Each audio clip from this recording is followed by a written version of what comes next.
just any chicken. It's Quick Trip's No Ordinary Chicken. Stop in your local Quick Trip today and taste the difference. Gabe Neitzel here. Catch Jen, Gabe, and Chewy mornings 7 to 9 on 94.5 ESPN, WKTI, and WKTI HD, Milwaukee. A locally owned Good Karma brand station.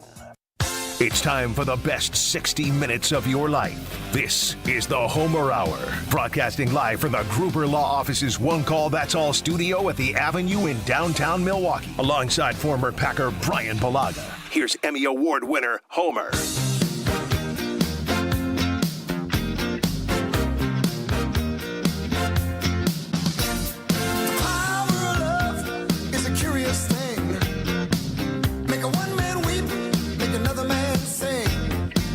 The best 60 minutes of your day, the Bryan Bulaga Homer Hour.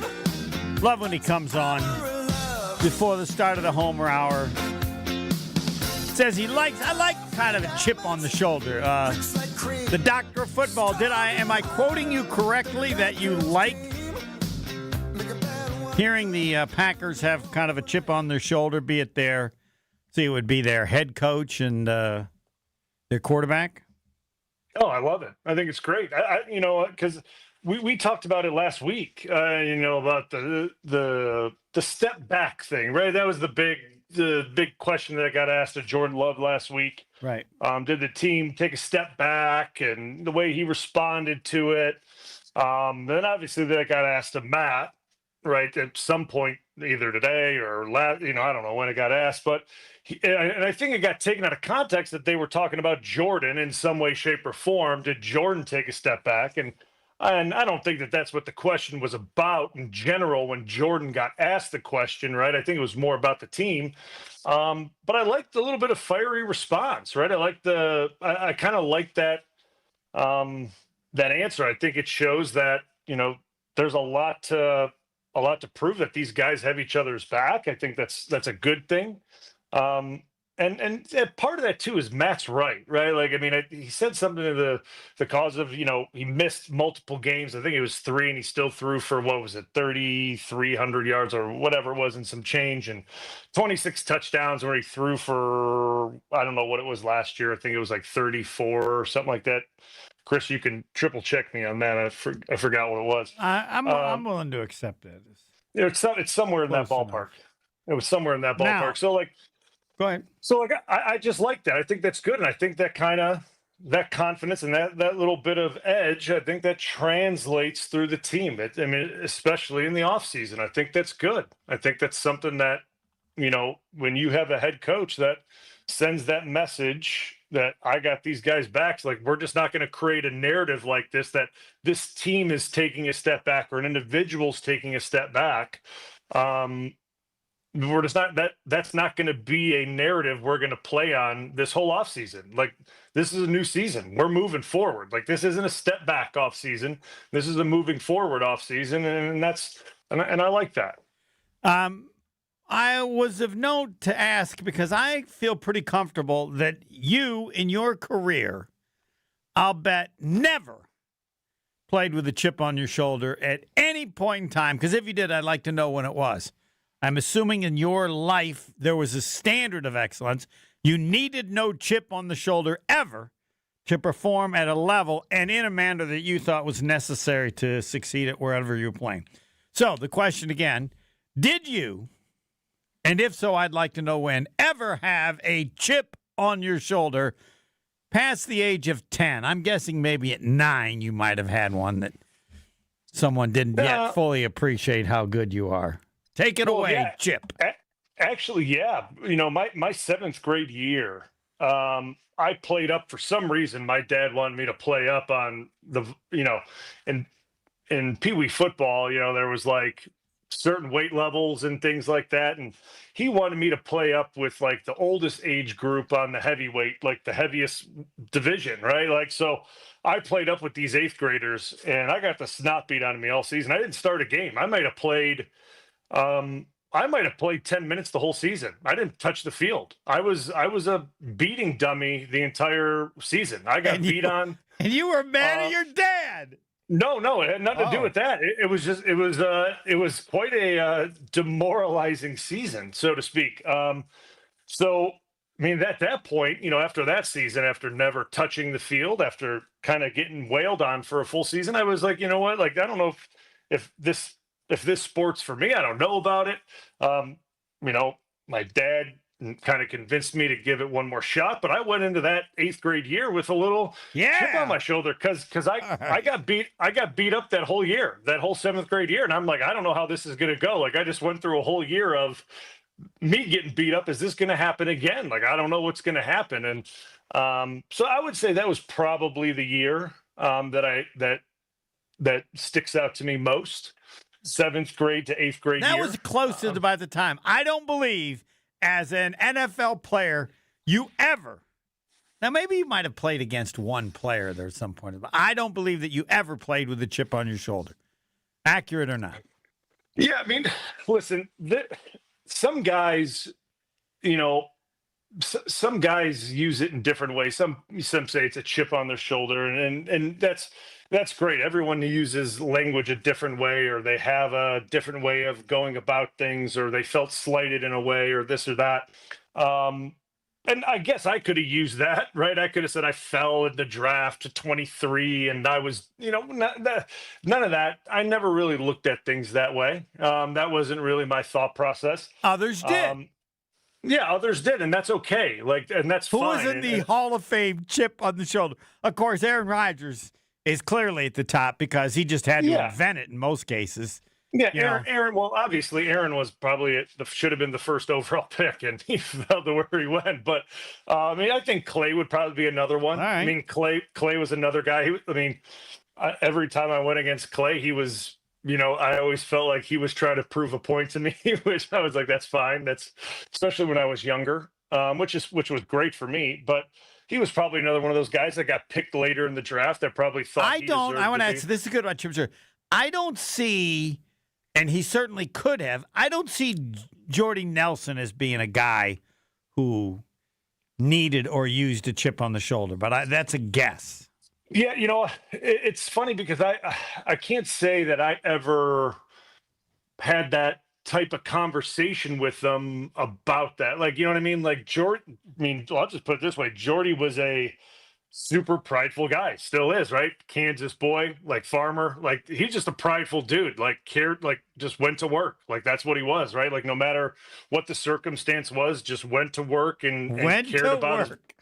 Just cared about what he was doing, like, you know what I mean, 100%, no matter what. So no matter what situation he had in front of him, he just attacked it. So like whether you count that as you know what I mean? So like I think you could look at it different ways. I just looked at it from a standpoint of like, I just have to go out and do my job, and how I motivate myself or how I look at this situation that I have, or what it's different for everybody, which is fine. But for me, it was just I was drafted to do a job. I'm paid to do a job. I have an expectation of me to go do a job, and how I feel I have to get myself ready to go do that. But it is what it is. Like there was more pressure and expectation of me just on myself than like chip on my shoulder, than from any outside source, right? Like I could care less about, proving how many other teams wrong. Like that didn't matter to me, right? Like that stuff didn't really matter. It was more so about making sure that the team that did draft me, which was Green Bay and who I was playing for, that I played to my best ability for them, the ones that did put their trust in me and then rewarded me again with a second contract. So that's really what it was all about. It wasn't about anyone else besides the guys that I played with and making sure that I did my best for the team that I was on. And that was enough to motivate me, right? Really enough to motivate me was obviously playing once I, married and with kids. That was the ultimate thing to play for, right? Like you play for your family and kids and things like that. But before that, once you get into that old line room and you become buddies with those guys and you're so tight with them, like that's enough to play for, right? Like you're so tight with those guys and that room is so unique and special and you spend so much time with each other.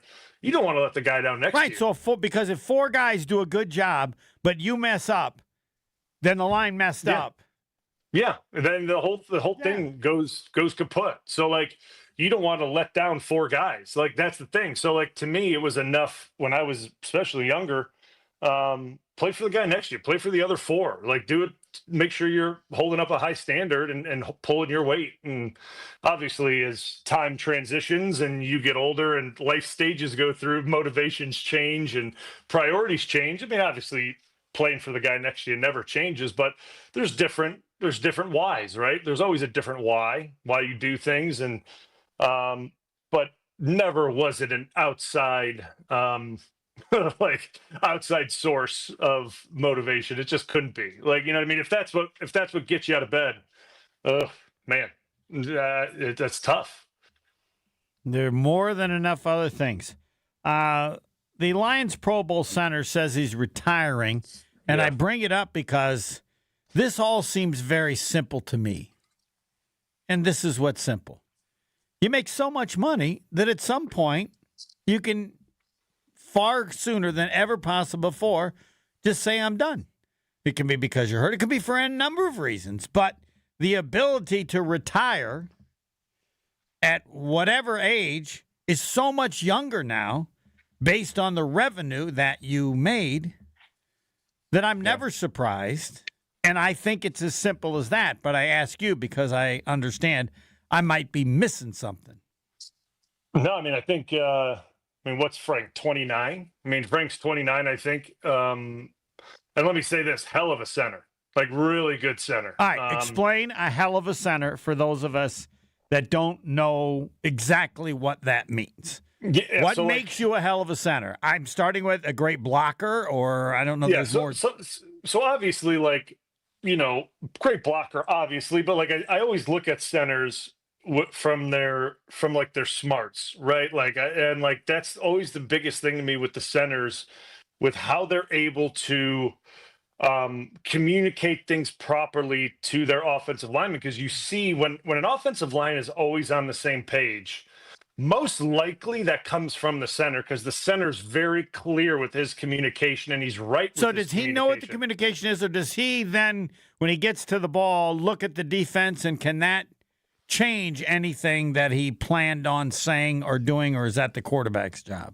No, the center can get up to the ball, and you know, the play's called in the huddle, and you could be practicing something all week, and you know that's the call or the ID that you made in practice. But he gets up to the ball, and it's something completely different, and he needs to make a different call. And he goes up there, and he sees a different defense, and he's got to make that ID on the run, on the go. And then obviously the quarterback can tell the center, "Hey, I want something different." And then he's got to check out of it and make sure that's communicated to the other four guys. So like, you can tell when an offensive line has a great center by how all these guys are on the same page. And obviously the Lions are that, right? Or they were that, obviously, when Ragnow was in there with the way they've played. I mean, obviously the Lions offensive line has been phenomenal the last few years. I think Frank is obviously, he's a bigger center than what you're normally used to. So he's obviously a very powerful guy.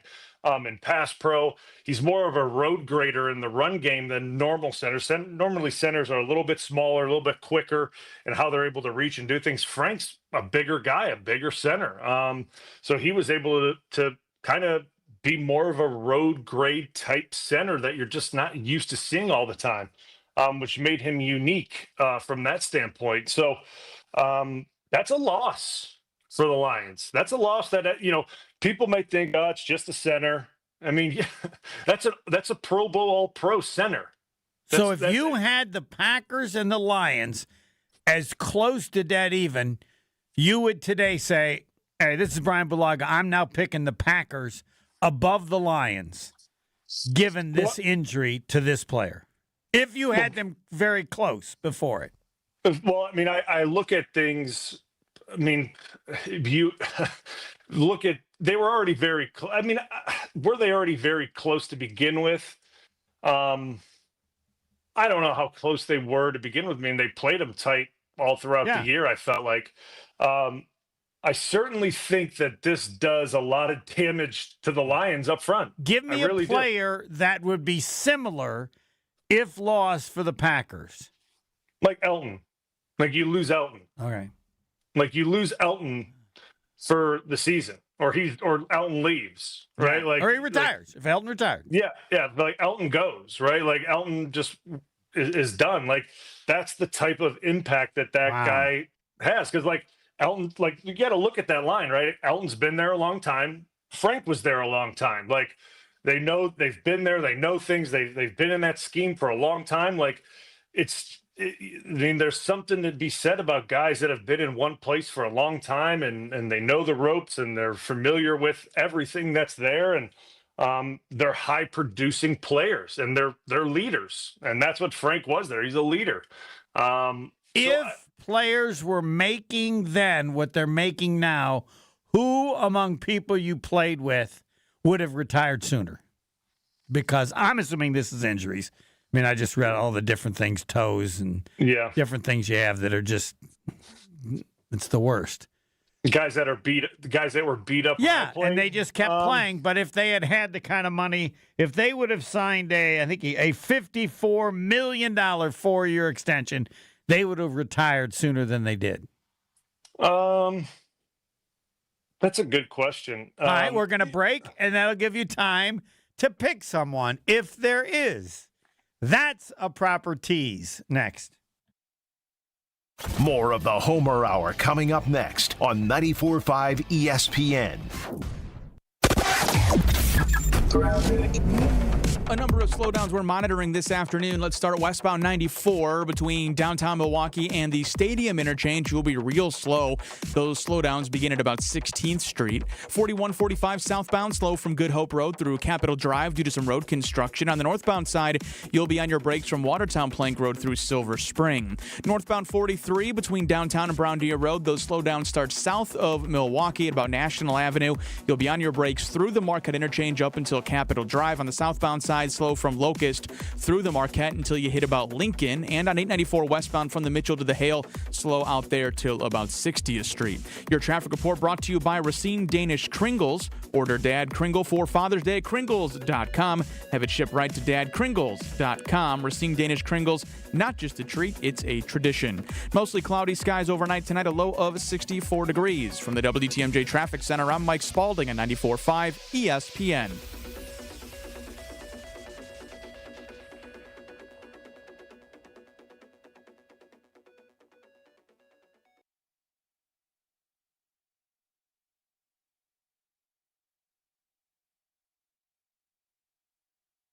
The best source for every piece of NFL news you need to know. People there made it a really great trip. The people in Green Bay were really nice, like literally driving ESPN people around themselves. ESPN NFL insider Adam Schefter is on Jen, Gabe, and Chewy every Wednesday morning at 7:30. Sponsored by Island Resort and Casino. The Pancake Palace in Green Bay was outstanding. So really nice trip. On 94.5 ESPN, ESPN Milwaukee on YouTube, and the ESPN Wisconsin app.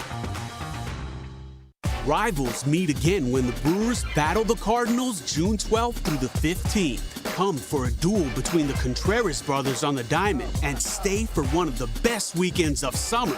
It's Tropical Day, Saturday, June 14th, featuring a Brewers straw hat with special tickets. Then take Dad to the Father's Day game for a Barrelman cooler giveaway on June 15th. It doesn't get any better than this. Get in on the action at Brewers.com. The only thing that tops our selection is your savings discount liquor. Ever notice how wine enthusiasts often speak a completely different language? And while that language may technically be English, to most people it's anything but. Hi, this is Marie from Discount Liquor, where we stock over 8,000 varieties of wine and speak many dialects of wine English to help everyone, from the wine novice to the master sommelier. So if you need an expert recommendation for wine, or maybe you know what you want and simply need help locating it, our experienced staff has got your back. No matter the budget, occasion, or your level of wine expertise, Discount Liquor will make you feel at home. Discount Liquor, unmatched selection, everyday low prices, a helpful staff, and 2 convenient locations. In Milwaukee on 51st and Oklahoma, and in downtown Waukesha on Barstow and Maine. Discount Liquor. Summerfest is almost here, and we're going to send you to all 9 teams. It's Summerfest on us. Download the ESPN Wisconsin app and register for your chance to bring a friend and have the best summer ever at the big gig. Summerfest on us. Register today in the ESPN Wisconsin app under the contest tab. Save big on everything for your next painting project when you shop at Menards. Pittsburgh's premier is an interior paint and primer in one that provides excellent all-around performance in an easy-to-clean, durable finish. Save big money on Pittsburgh's premier paint now at Menards. Plus, don't forget to check out our weekly flyer on Menards.com for all our great deals happening now. Save big money at Menards. This is the Homer Hour on 94.5 ESPN. Yes, he used to be the doctor. Now he's Surfside Bulaga. He'll explain why. That's right. I want to talk about my friends at Surfside. Summer is heating up, and there's nothing more refreshing than an ice-cold Surfside iced tea and vodka or Surfside lemonade and vodka to break the heat. Why I love Surfside so much, it tastes cleaner than all those other drinks that you guys see on the shelves. It doesn't have that sweet, sugary taste that makes you regret drinking it after a few sips. There's also so many great flavors, like my favorite, the half tea, half lemonade. There's also peach tea, raspberry lemonade, and so many more. Made with real brewed tea and real vodka, Surfside is only 100 calories, 2 grams of sugar, and 0 bubbles. That's right, no carbonation, so it's easy to sip and enjoy no matter what your plans are this weekend. Look for the can with the sunset stripes, sold at bars, restaurants, and stores near you. Must be 21. Please drink responsibly. Surfside instead of Dr. Bulaga. I like that. Tune in to the Behind the Bucks podcast on the Bucks Plus Audio Network, presented by Gallagher, your trusted insurance broker and H&R benefits consultant.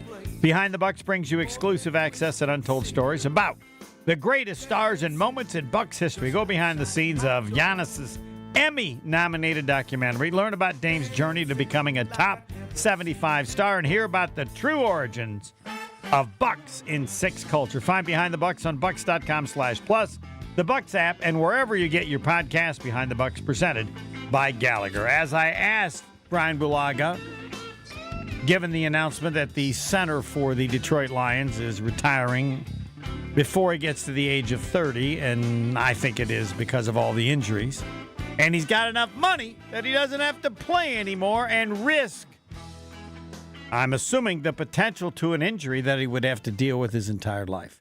I believe there are probably players in Bryan Bulaga's playing career that had they signed a $54 million contract, given their injuries, they would have retired sooner than they did. And now we'll see if such a player exists or if I just, as Tony Smith would say, Homer, you just made up something else. No, I mean, listen, I think there's definitely guys that would be in that category. I mean, I think one of the, and again, I don't know the reason why he retired, but one that sticks off the top of my head that did was B.J. Raji. Why he retired exactly, yeah, we never knew. Sure. Did you ever know? No, I don't exactly know why. But the dude was phenomenal. Like, B.J. was phenomenal. Probably one of the best nose guards I've ever been around. But he walked away, and whether that was injury related or what was it for, I don't exactly know. But he was a guy that was young and walked away. We should try to get him on the show. Yeah, he was ahead of his time. Oh yeah, I mean, the guy made a lot of money, right? He was drafted high, got a second contract, got a ring. Yep, got a ring, and he walked away, and the guy was phenomenal player. So, like, and listen, there's guys, and you see it all the time, and it's because guys love to play, and obviously the money's so good too, but they continue to try to rehab from injuries and come back and get back on the field, and they understand contractually what's in it as well, because guys, the way the NFL works, because we're not guaranteed, right? Because our contracts aren't guaranteed and the signing bonus aren't guaranteed. If we just up and retire and we just walk away, teams can hold us to the fire for part of that signing bonus. They can hold us, accountable for prorated signing bonus, which then we would have to pay back, which, you know what I mean? Like, so guys aren't just upping to retire out of nowhere. So like our deals aren't like, you know, basketball and baseball where these guys can just say, hey, I'm done, but I signed this guaranteed deal. I'm going to get my money. Like, it's different for the NFL dudes. Like, there's things you got to consider and kind of talk through with your agent before you make a decision like that. So, but you know, I think guys, BJ would be perfect because he was when it happened, everybody said, what is going on? And then he just kind of disappeared. And I don't remember. We'll have to ask Jason when he comes on Thursday, like if anybody did a follow-up or he did a follow-up story. Yeah, I don't know that anybody knows where he is. Do you know where he is? No, I don't know where he is, to be honest with you. And like, that's probably what he wants too. That's probably exactly how he wants it, which, you know, hats off to him. Like, I just think there's guys that, there's probably a bunch of guys that if they were making the money that the guys are making now, that they probably would have walked away a few years earlier. But that's the way it goes. You know, like that's just the way it is. And, you know, it's a good thing for these guys now that, you know, they're able to do that, right? Like they're able to see you know, a well-known veteran like Ragnow do it. Like he can, you know, he sets kind of a standard or a precedent. Like, hey, dude, if your body's shutting down, like literally you can't do it anymore. Like, and you're, you know, just the motivation isn't there, because if you start to doubt it, right? Like you start to be like, man, I don't feel like going back. Like, I don't feel like doing it. You're not going to get through the season. Like, it is going to be a grind to get through it. You have to want to be there. You have to want to go through this whole thing. The NFL season, when it starts essentially now, and then they get a little bit of time off in July, and then once camp kicks off, it is long. Well, you've explained it like we never knew, and that is you're hurt every game but the first game. You gotta be willing to accept that, and I don't know if you enjoy it, but deal with it. Yeah, you just learn to deal with it, and like, you know, you look at a guy like him, he's been dealing with stuff for a long time. Yeah. So like in his example, does he want to continue to just deal with that after, you know, week 1 or 2? Like, all right, I know this is going to hurt really bad, and I got to push through this for 16 weeks. The answer is no. Like, he's done with it, and I don't blame him. Like, I get it. I understand. I got money in the bank. Everybody has a figure, and I would say, again, based on the injuries that you deal with. I mean, I don't know. It would be the same question that I asked before of people you played with, where you could just see they were just hurt, and they're playing, and it hurt. You know, like, yeah. I mean, like, you know, guys are going through things, right? Like, I mean, you know, whether it's knees or backs or shoulders, or, you know, like, you know, guys are struggling with things and going through things, but like, and you can probably tell by how they're playing, right? Yeah. Well, when you see a obvious drop in performance, that's a different thing, right? Like that's a different situation, right? Like, and that's the thing with like a guy like Ragnow. Like, there wasn't really a decline in performance. He was playing really well. So like, that's the part that makes it difficult, is when you're around a guy that's a high level performer, but he's dealing with a lot of things. How do you go about, like, what do you ask him? Like, hey man, have you considered not playing when you're playing so well? Like, you know what I mean? Like, I don't, you know, it's a tough thing to even go about even asking a guy, because, I mean, how do you even bring something like that up to him? So I'll tell you this much, it's certainly not something that is talked about in NFL locker rooms. Like, that's not something that is discussed. It's not something that's a common workplace conversation at the breakfast table is, early retirement. That's not something that guys speak about often. And I don't think it will be. But obviously, the way guys are getting paid now, it's certainly in the back of guys' mind of, if they go through multiple years where they're beat up, it's always an option. Talking with Bryan Bulaga with the announcement, and this is you can decide whether it's good or great news that the outstanding center for the Lions has retired. At somewhere, I guess they have a rookie, somebody they brought in from Georgia, but it's either somewhere between good and great news, right? I mean, it would be, if you were a Lions follower, you'd think it'd be great news if Jenkins had retired, and he didn't. But we're trying to find somebody comparable. This is great. I don't know. Great seems great. Somebody's hurt, but this is really good for the Packers, right? I mean, it certainly does not. It doesn't hurt. We'll just put it that way. It certainly does not hurt. Because, like, here's one thing: like, guys retiring because they're beat up. Like, I hate to speak about it that way because that's not the way I look at things. I just have to look at it based on a really good player at a very important position on that team has decided to hang it up, which is going to impact that team big time, right? It makes it easier for the Packers to beat the Lions. Yes, correct. We're just going to argue how much. Yes, especially at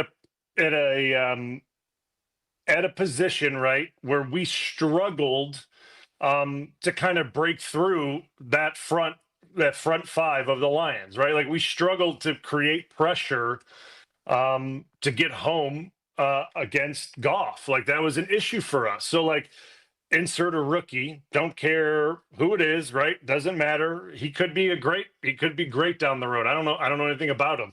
But rookie year, get put in there at center at a very important position. A lot of expectation for that Lions team. A lot of good veterans around you. I get it. A lot of high performers. But that's a tough gig. And, like, a lot of teams are gunning for you. You're going to get everyone's best shot. So, like, that's a lot of pressure on that kid coming in now and following right now. Like, that's a lot of heat to come in and follow and step up and do. But it's certainly for Green Bay, and really the whole NFC North, having a guy like that, the centerpiece of that offensive line from Detroit stepping away is a big deal. 1-800-990-3776. I give it to you. We don't often get enough questions, but I do that because the doctor of football, Bryan Bulaga, would like to have you ask questions. But if not, I do it, and I don't mind asking all of them. The Discount Liquor Twitter poll question: which would be worse, the Bears winning more games than the Packers or the Packers not making the playoffs? That has an agenda because I am bothered by anybody who cares about the Packers versus the Bears versus the Packers' success.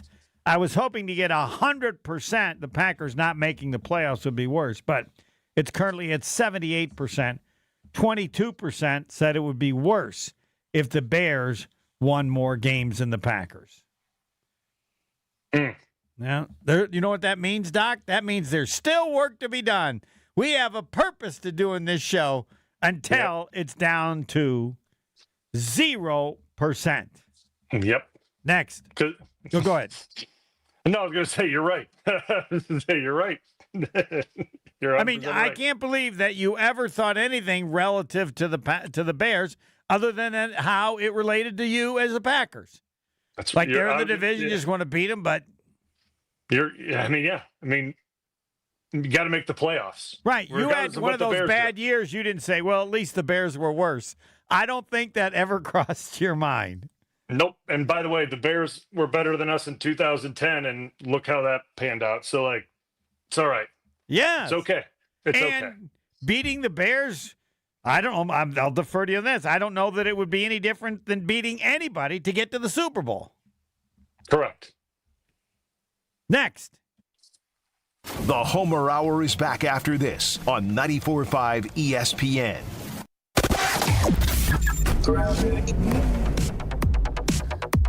A number of slowdowns across the system this evening. Eastbound on 94 between the zoo and downtown Milwaukee. You'll be slow starting at about 84th Street through the stadium interchange. On the westbound side of 94, you'll be slowing from the Marquette through the stadium. 4145 southbound from Highway Q into the zoo interchange. You'll be slow from Good Hope Road through Capitol Drive. On the northbound side of 4145, slow from Watertown Plank Road through Silver Spring. On 43 northbound, slowdowns begin at the Marquette interchange up through Capitol Drive. And on the southbound side from Brown Deer Road, you'll be slow from Capitol through the Marquette. 894 westbound from the Mitchell to the Hill, you'll be slow till about 60th Street. Traffic sponsored by the Bud Pavilion's free concert series. It's Wednesday Night Live at the State Fair Park. Stop by Wednesday for cheap shots. Gates open up at 6 o'clock. Live music at 7. Summer fun this Wednesday at the Bud Pavilion. Mostly clear skies overnight tonight. Low of 64 degrees. From the WTMJ Traffic Center, I'm Mike Spalding on 94.5 ESPN. Buying and selling a home can be a stressful process. Hey, it's Jen Latta from Jen, Gabe, and Chewy. The We Sell group at Keller Williams has a goal of making it stress-free for everyone. Their passion is people. Their availability is unmatched, something I'm experiencing firsthand while I search for a lake home to enjoy Wisconsin summers even more. Rob and Nick are there every step of the way, not just for their sellers, but also to potential buyers and their agents to bring in as many strong offers as possible. Get started today at wesell.kw.com. That's wesell.kw.com. ESPN Wisconsin's Bryan Bulaga here for my new friends at Surfside. There's only one thing better than Surfside and golf, and that's Surfside iced teas and lemonade plus vodka on the golf course. This golf season, there's no better drink to enjoy on the golf course. Surfside is light, refreshing, and made with real vodka and real brewed tea. Plus, there's only 100 calories, 2 grams of sugar, and 0 bubbles. That's right, no carbonation. Cheers to hitting the fairway and cheers to Surfside. It's tea time. Must be 21. Please drink responsibly. The Protect the Package golf outing takes place on August 16 at Ironwood Golf Course. Come be a part of the most unique outing in the state while helping loved ones battle cancer. Proceeds benefit the This Time Tomorrow Foundation. Sign up your foursome at thistimetomorrow.org under the Events tab. Tournament host Steve Stricker joins a star-studded group of PGA Tour champions at the American Family Insurance Championship. Catch the action June 6th through the 8th with an exciting team competition and a new tournament home at TPC Wisconsin. This year's AmFam Champ concert features Megan Maroney with special guest Clint Black on Friday, June 6th at Bree Stevens Field. All proceeds support the Steve Stricker American Family Insurance Foundation and American Family Children's Hospital. Get your tickets today at amfamchampionship.com. Every so often in medicine, something comes along that is truly revolutionary. Dr. Mitchell Scheinkup, former orthopedic surgeon, now National Medical Director at QC Kinetics. I believe this is one of those things. Dr. Scheinkup is talking about regenerative medicine, something he's practiced, researched, and written about for nearly 2 decades. The old ways of dealing with joint pain, such as steroids and surgery, are no longer the best ways. If you have pain from arthritis or injury, you owe it to yourself to learn more about this exciting option, using your own body's natural power to get lasting relief. And there's no better place to learn than QC Kinetics. There is no one in this country today with more clinics, more satisfied patients, more advanced protocols, or more experience in using this exciting option to deliver life-changing results. Call QC Kinetics now for your free consultation. Call QC Kinetics, 414-285-3474. That's 414-285-3474. 414-285-3474. Make plans to stop by Third Ward Beer Garden at Catalano Square. Experience Milwaukee's favorite beer garden, the perfect spot to meet up with friends in the Third Ward. Open Wednesday through Sunday with live music Thursday through Saturday. Good times and great vibes await at Third Ward Beer Garden. You're listening to the Homer Hour on 94.5 ESPN. I tell you about Fisco Auto Body, so you'll have an auto body place. Everybody needs one and a good one, so when that pain arises, you can take care of it. I'm fine. Just get it to Fisco. And then I also tell you about them so you'll like me. Fisco Auto Body on Forest Home in Franklin. Family business owned since 1931. It's not what they do, it's who they are. Yeah, the key to the family business, they've been doing it for generations, and they're still doing it. They haven't sold it. You got Fisco's working on your car. I claim they started doing this stuff when they were still in diapers. But I'm going to have to ask them the next time I'm there. Expert workmanship guarantee for the life of your vehicle. You go there, you like them, and then eventually you think, hey, Homer, thanks, Homer. And you like me a little more. Fisco Auto Body on Forest Home in Franklin. Fisco, Fisco. It's getting worse. Our Discount Leaguer Twitter poll question, which would be worse? The Bears winning more games than the Packers or the Packers not making the playoffs? It is now the Packers not making the playoffs, 63%, and the Bears winning more games would be worse at 37%. Wow. We now have questions for you. You ready to go?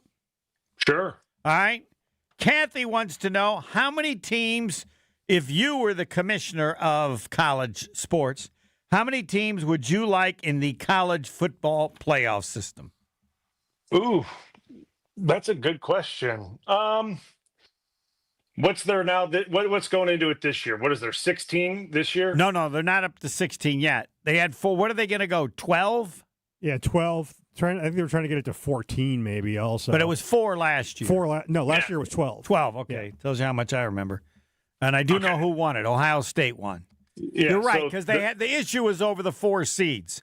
So you Which they reseeded it now too, where the top seeds get so Oregon would have benefited hugely if the new format went into play last year than this year. Okay, so we're 12 last year, 12 this year, and then but somewhat less. So I'm curious to your thoughts, because I think there's a real issue to me of how many games that it requires some teams to play, and I understand it's only for a couple teams, but I don't know how many games you want kids playing. 16. I'm going to be honest with you. I don't think that there's 12 teams that are worthy of it.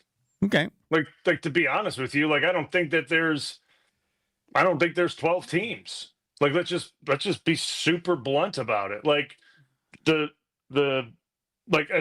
as well as they played, right, in their conference, like Houston didn't belong there. Like Boise, they got in, right? Boise State, didn't they get in? They did, Boise, yes. Yeah, they don't belong there. Like, and Indiana, didn't they get in there? They got in there. They don't belong there. Like, wow. I'm just saying. Like, I'm just being brutally honest. Like, they don't belong there. So, like, unless you win and you're one of those really high, like, you got to look at strength of schedule in like a really clear way. Like, and I don't know who sits in the election committee. I don't know who these people are. You figured out what it is. I mean, regardless of who it is, the more teams you put in, the tougher it is to get the 7th and 8th team. There are only a few teams that should be the 4th team, but they're twice as many. It should be 8th. And when you get down to 16, you got probably 15 teams that would be pretty close to eligible for spot number 15 or 16. Yes. So that's just what you're referring to. So based on what you're saying, I think that you would probably pick 8 or 6. Yeah, I'd prefer like 8. All right. I'd like it to be like 8 teams.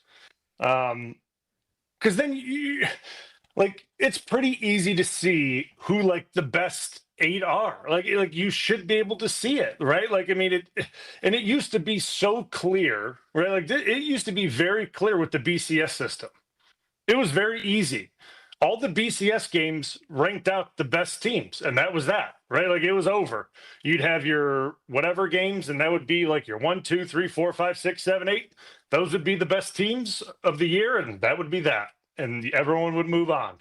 And that's how it finished. Now it's this big, like it's ridiculous. So like I'm not like I just don't. I think it's become way too like political. I don't know what's going on. No, I can tell you what it is. The fans don't care about regular season games. They only care about playoff games. That's what it matters. I mean, Michigan, Ohio State, nice rivalry. Doesn't mean anything. No. They play in the playoffs, and part of that is because with so many teams in, a regular season game loses its significance because... Yeah, because now you can have technically like 2 or 3 losses and still get in. Right. So I don't... It used to be where if you have a loss, you better keep it that way. You better be a 1-loss, max 2-loss team. And if your strength of schedule better be really good to have 2 losses. Now it's, we'll put you down for 8. Pebble, what's your choice? I just stick with the 4. Really? Yeah. I mean, it's all about the money. It's all about getting more viewership, which they're doing. But like you guys mentioned, it waters down the regular season. It makes you schedule cream puffs in the non-conference now because it doesn't matter if you lose any games or not. I mean, obviously you're not going to lose the cream puff team. So if you go undefeated or one loss, you're probably going to get in the playoff if you're from the SEC or the Big Ten. So, and it's all about the SEC and the Big Ten kind of trying to instill their power on the other conferences and trying to get more teams from the SEC and the Big Ten into the playoff and make it pretty much an SEC Big Ten playoff with 16 teams going in, 11 are from the top 2 conferences. I just stick with the 4 teams and go that way. But all right, I probably lean toward 8. There's nothing either of you said is incorrect.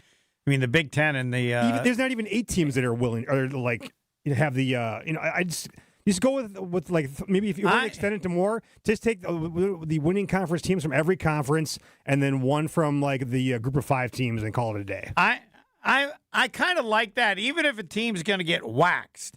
I like the idea of a team having a chance to get in the playoffs.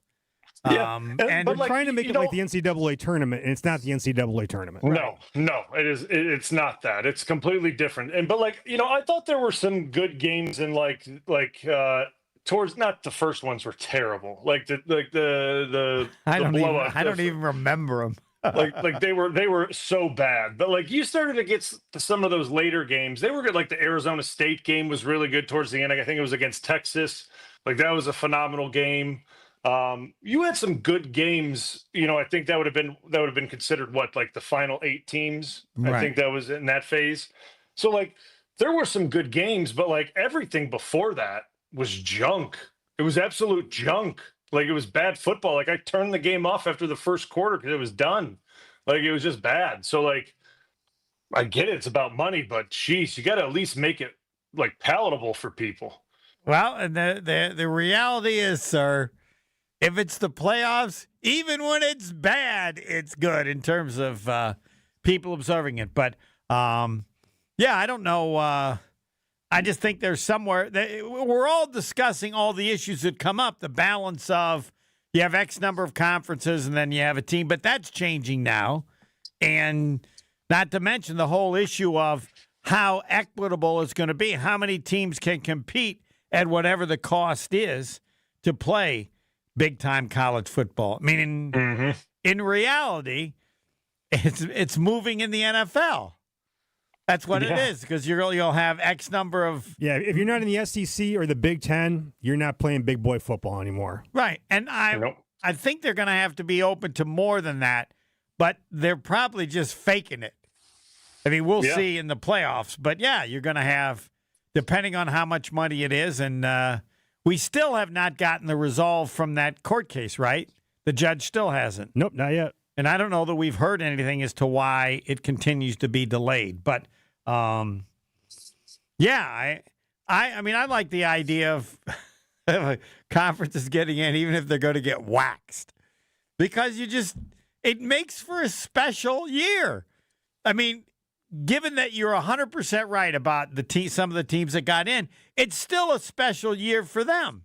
I get it. I understand. It's special. Like it is special for them. But like again, that's why I really liked the BCS system, because then you could put a team like that against another team maybe that's similar within the BCS system in those rankings against each other in a game, right? Like they would play, you would put Indiana against maybe Houston or someone like that in a game, and they would play, and that would be their big time bowl game. But you would not put Houston against whoever they played that ran them out of the gym. I don't know if it was Penn State or whoever it was. Like you don't do that. Like that's not something you do. SMU Penn State. Yeah, SMU Penn State. That's right. It was SMU. Like you don't do that. Like that's not something. That's not fun. That's not a good game. Like you don't want to watch that. Even what Ohio State did to Tennessee, like right, Big Ten SEC in that first game, like that was awful. Like that was just absolutely awful. You can call it what you want. Well, and I just would emphasize to everybody listening to this, this is the kind of discussion that exists privately, and the people trying to figure out what to do. I mean, there's no. It's that simple. How many do we go? And how far are we going to go before we're getting to the point where they don't really have a chance and the gap is so huge, and that gap could probably become even larger given what Pebble's talking about NIL, or when they start have the amount of money that schools can pay students. But I will say this. It sure is a lot better than when you had schools ducking a team for a bowl game in order to remain number one in the country. I mean, somebody's been having to earn it to various degrees for a long time, and no one can argue that. Fourth quarter, next. More of the Homer Hour coming up next on 94.5 ESPN. All day, every day. The Carbless Talk and Text line is open for you. First off, there is not one team that's on the fringe that scares me. 800-990-3776. The Carbless Talk and Text line. This is more. Don't you wish your life came with a warning app? That dog does not want to be petted. Well, life doesn't always give you time to change the outcome, but prediabetes does. Take the 1-minute test today at doihaveprediabetes.org. Brought to you by the Ad Council and its prediabetes awareness partners. Becoming a truck driver doesn't have to be complicated. At Schneider, we make it easy to get your commercial driver's license and start your new career. With our CDL apprenticeship training, you'll get paid to become a truck driver in just 5 to 6 weeks and have a Schneider driving job waiting for you when you've completed the program. Plus, during training, Schneider will provide transportation, lodging, and meals at no cost to you. Ready to get your career on the road? Learn more and apply today at SchneiderJobs.com. That's SchneiderJobs.com. Hey, it's Brad Nortman, and I've got to tell you about my go-to car wash, Tsunami Express. Get your ride looking its best and ride the wave at Tsunami Express Car Wash, Milwaukee's fan favorite for that perfect shine. Sign up for a monthly membership and enjoy unlimited washes for less than $1 a day. Skip the wait with the fast lane and take advantage of great perks. With locations in Midtown Milwaukee, Waukesha, Greenfield, Oak Creek, and Mount Pleasant, Tsunami Express has you covered. Tsunami Express Car Wash. Wash, chill, repeat. Visit TsunamiExpress.com to learn more.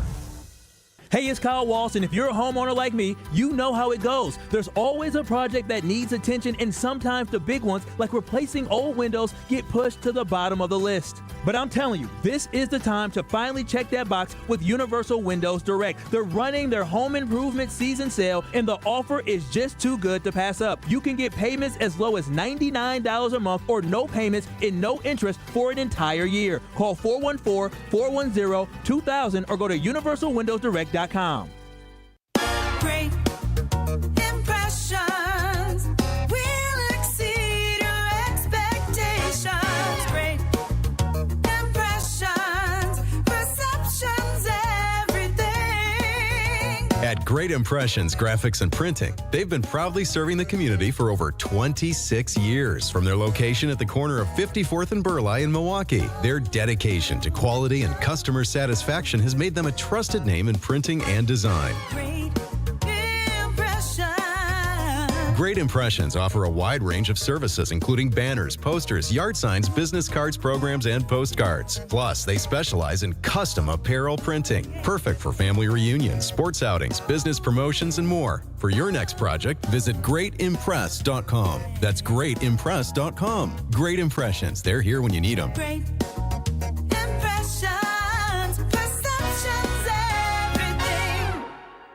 Slide into your neighborhood Century Food Store to score the freshest produce, tastiest treats, and everything in between. Now through Wednesday, save on 9-ounce selected varieties essential everyday potato chips, 2 for $4. 3-count selected varieties Marushan ramen noodles, 4 for $1. 64-ounce selected varieties Sunny Delight, 2 for $3. 12.8 to 18.8 ounce selected varieties Jimmy Dean breakfast sandwiches, $5.49.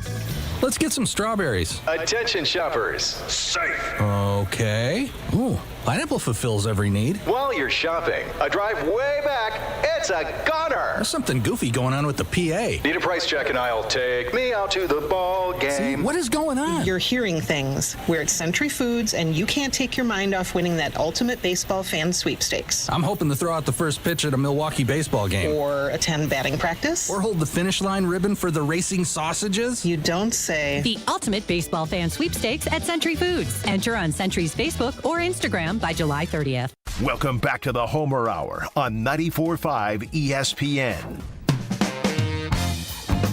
Yes, the questions are coming for the Doctor of Football, Bryan Bulaga. This one is so good, we're not going to use it till maybe, I don't think I'm on the show next Monday. I'll give you a heads up, playing in a charity golf tournament. I think I'm filling in for Mark Tauser from 11 to noon. But anyway, the question was, ask Bryan Bulaga the best thing about his various coaches. That's good. The best thing question. Going front. So we'll give you time to think about that because we had this on Twitter. And, of course, I'm a huge fan of Twitter. And we put the information about the team and the Packers. And this person said, this team has no edge at all. Talking about the Packers 2025 team. And I said, great word. Edge better than toughness or any other word. I'm going to steal from this day forward a good first question about any team. Do they have an edge? Because I know you know what that means, right? Yeah. I don't know if it's toughness. I will defer to you. When someone asks you, does your team have an edge or that your team has an edge, what does that mean to you? Like, to me, like, does your team have an edge? Like, I always thought of that. Like, I always looked at that. Are they tough? Like, do they, are they cut from the right stuff? Like, that's kind of the way I view that comment. Like, do they have an edge to them? Do they have a little nastiness to them? Philadelphia has an edge. Yes. Like the Lions have an edge. Yes. Like, that's the way I view that comment. Do they have an edge? And to that comment, you could make that statement about, I guess, last year's team. Sure. Yeah, like, if that's the way you want to talk about last year's team, that's okay. You can't make that statement about this year's iteration yet because they have not done anything. So, like, we have to give this team time to make their identity and let them build as a team and let this offseason kind of set itself because to be honest, there's been a lot of negative press about them. And what that does is that sets an edge for a team. When there's a lot of negativity about how a season went, about, teams taking a step back and guys not performing up to a certain standard and then wanting to bring in certain guys to, like, that sets an edge. So, like, when you run the ball the way the Packers ran the ball, that's often a sign of an edge, right? It's certainly a sign of toughness. Yeah. But I mean, when you think of a team with an edge, if a team doesn't run the ball well or much at all, that's going to be a mark against having an edge, right? Yeah, I would think so. And I mean, and like, that's what I'm saying. Like, if you want to make the comment about that team last year, like, you're more than welcome. But, like, I don't think that they were soft. No, they had more of an edge than other past Packer teams. I think they did, yeah. I mean, they ran the ball better than a lot of past Packer teams, more than I can remember. Now the better question, than any team that I ran the ball on. We'll address pass rush and where that fits into edge. ESPN National is next, and I just want to be on record. The 18th green yesterday at Aaron Hills was not fair, and that was wrong. This is wrong. Wrong. It's not supposed to be a trick show. There's a limit to the suffering someone should have for a shot that's a little bit off. A par 5, I think they had like 5 birdies in the whole group. No. Wherever you put it was wrong. I don't know. Are you a 6 handicap now, or what are you? Where are you at now? 8? Nope. 9. Oh. Still 9. You're going to too many kids' sporting events. Come on. Get that down to a 6. Let's go. I wish. Let's go. You need a little more of an edge for your golf game. ESPN National next. Do it right. A number of slowdowns across the system this evening. Eastbound on 94 between the zoo and downtown Milwaukee. You'll be slow starting at about